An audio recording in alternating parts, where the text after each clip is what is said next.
Hello and welcome to Turning Point. India, after a big hiccup against Australia, ultimately managed to cross the line with ease, courtesy a chasing masterclass from KL Rahul and the Delhi boy, Virat Kohli. There was no Shubman Gill, and there is no Shubman Gill today as well. The big question is, will the star opener be back for India versus Pakistan? But India will be up against Afghanistan, and that match starts in just a short while from now. Both the captains are confident. Rohit Sharma has said that the team is prepared to play in different conditions, while Hashmatullah Shahidi, the Afghanistan captain, is banking on his team's spinners. A good outing for the top three of India will give a lot of confidence going into the Pakistan game. But a failure here, and the questions will start to rise. Will India top order live up to the challenge? We will talk about all that possibilities. I also want to talk about, let's also talk about the pitch that Delhi has to offer. The last match here was a run fest. South Africa scored over 400. Sri Lanka in their chase scored over 300. An unusually slow and low surface threw a surprise in that match. Will the surface stay true? Will it be a run fest here again? As far as the head-to-head record goes, in the last three matches, India and Afghanistan have won one match each. One match has been a tie, that 2018 Super 4 encounter of the Asia Cup, where Mohammed Shahzad hit a brilliant century. Jadeja almost managed to get India across the line. India, though, have never lost to Afghanistan in an ODIs. We will be talking about all of that. We'll be talking about Shubman Gill. And to talk about all of it, we have with us our guest at this point of time, Sabah Karim and Vijay Daya. Sabah bhai, you have to back me on this because I'm going to start with Vijay bhai. Do we see any sparks or fireworks today? Because you are the best person to talk about this. Virat Kohli versus Naveenul Haq. The entire country wants to know from an insider point of view. Oh, yes.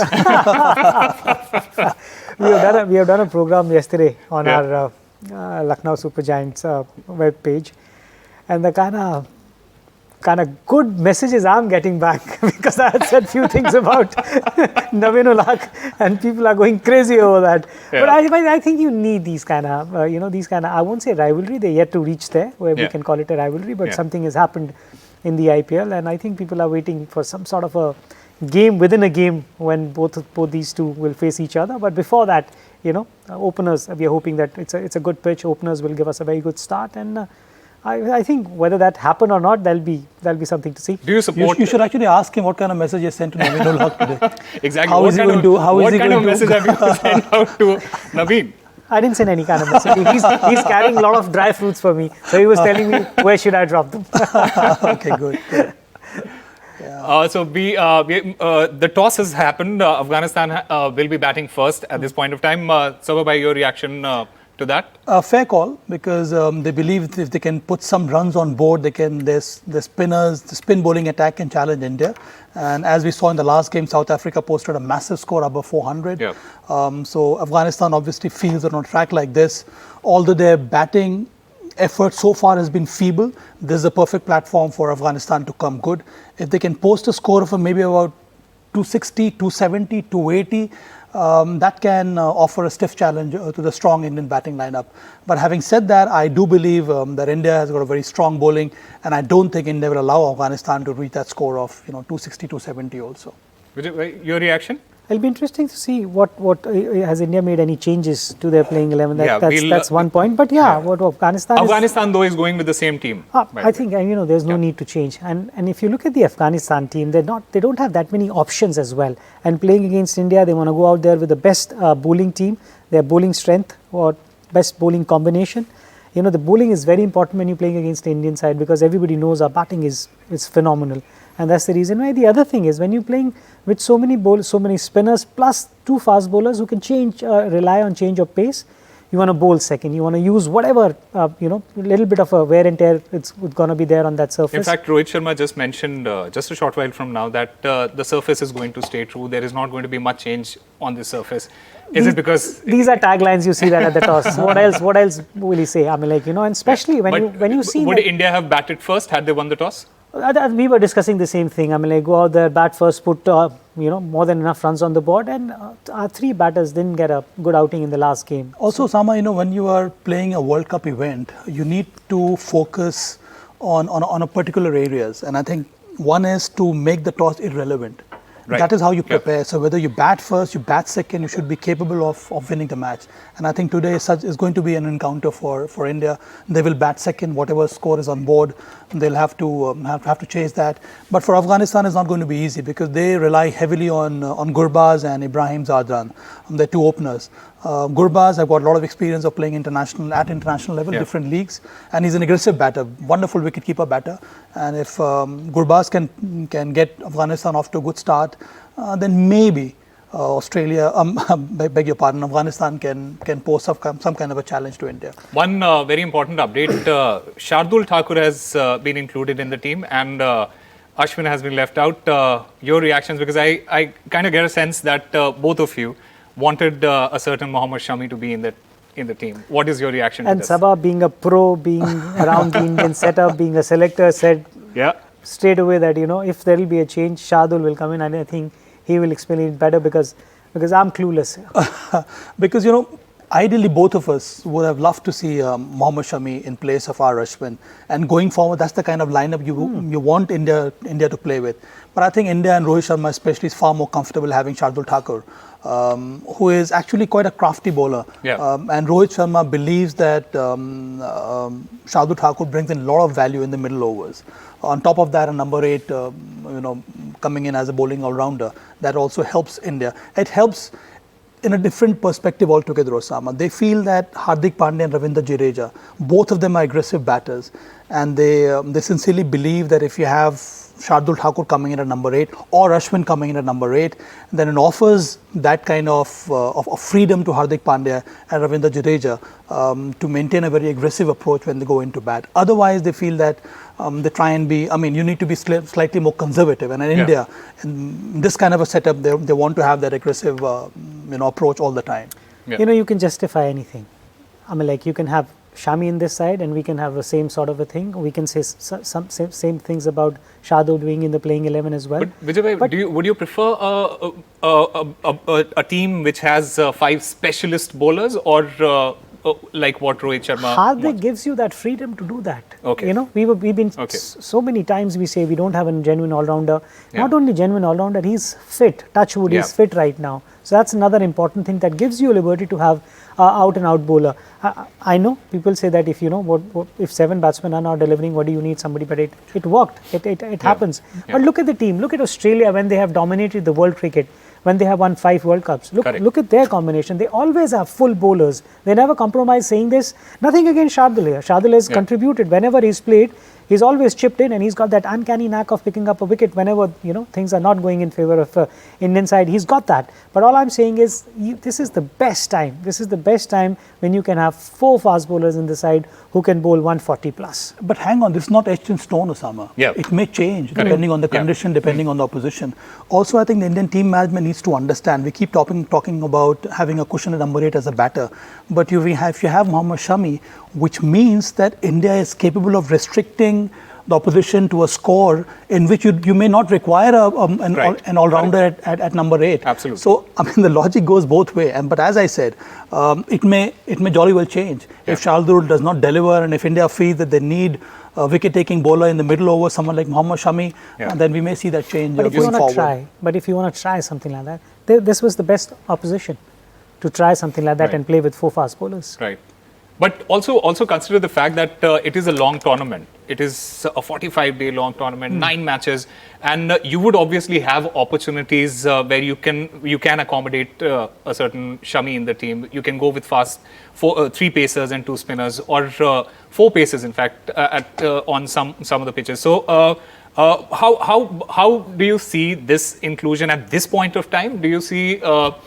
Because the fact that we are going to be playing against Pakistan, and luckily India has ticked all the boxes coming into the World Cup. Your top order has been performing well. Your middle order has been bowling, in good nick. Your bowlers have been delivering, all your pacers as well as spinners. So how do you see this? Like you said, it's an experiment that could have been. But how do you see the selection at this point of time, early in the tournament? What you're talking about here is saying that it's a long tournament. We will rest 1 fast bowler and then we'll have a look at Shami. What we are saying here, having all 4 of them together, That's the difference here. Yeah. You will. It's a long tournament. There's no doubt about that. And if we are in a very good position, we'll try a few things as well. Yeah. Hopefully, Shubman will be fit in another game or two. He will come back. That there will be a few changes. You'll try and test few things. But this was the best option, the best time to try your 4 fast bowlers. Talking about Afghanistan, they have been a decent side, a decent T20 side. Let me put it that way. Yes. Because they haven't really played a lot of ODIs, and most of these ODIs. Very few teams, by the way, are playing ODIs now. Some of them basically we see more of T20s. That's an entirely different discussion when it comes to ODI cricket at this point. And there will be very less after this World Cup. After this as well. Well, that's a prediction coming from Vijay again. So I was talking about Afghanistan. They have played very few ODIs. 16 ODIs as compared to India's over 1,000 ODIs. Do you think that is also one of the factors that Afghanistan as an ODI team has not been able to present itself in a manner that it should have on the international stage? Yeah, absolutely, Osama. I mean, this is one of the biggest factor that Afghanistan, although they have notched only about 16 matches so far, they've hardly played against top quality side. Correct. The only time they get to play in such ICC event, and that happens once in 4 years. Otherwise, they generally tend to play against lower ranked sides, and that does not help you to progress the way you would want to. I think that's been the biggest anomaly for Afghanistan so far. But they do have some exciting players. T20, as you rightly said, they have far more experienced T20 players than one-day cricketers. And I think one day is a different ball game altogether. Right. You require the right kind of skill set, the right kind of technique, especially when you're up against top quality sides. So that is solely lacking from Afghanistan's point of view. But one thing that you have to give it to the Afghanistan team is that they started very late as far as international cricket is concerned compared to other countries who are around. But their progress is phenomenal compared to that. Look at this World Cup. Yeah. West Indies is not here. Yeah. Zimbabwe is not here. Yeah. So in that case, and when you talk about white ball cricket, the only difference is when we see about T20 cricket, 50 and Test match cricket, the comeback becomes very difficult in a shorter format. Yeah. So that's the reason why they're very lethal when it comes to T20 cricket, because if they have a couple of good overs, whether with bat or ball, then they are in command, and that's what they do. But in this format, 50 over or Test match cricket, teams can make a comeback even of a bit of a blunder, and that's the reason why that class is still missing in their side, and they're not that kind of potent team yet. You see, a lot of that credit also goes to their success in T20s. Also goes to the fact that they have they are a decent bowling side. They have phenomenal spinners who have the experience of playing in different leagues across the world. When it comes to this particular match, how do you see India approaching these spinners?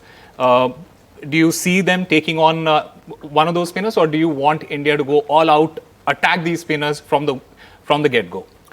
I think it'll be a team plan for sure. If Mujib starts, which normally we see Mujib starting, with the new ball, their plan will be the same. I mean, like if it's there, go out there and hit it. And it all depends. I mean, like you cannot just sit in the dressing room and you say, this is how we're going to go. You play according to the condition. One is game plan. The other thing is a game sense, how the game is going, what is required when you're out there in the middle. But yeah, the approach will definitely be aggressive. Like we have most of the Indian boys have played Rashid day in, day out. They know what he offers.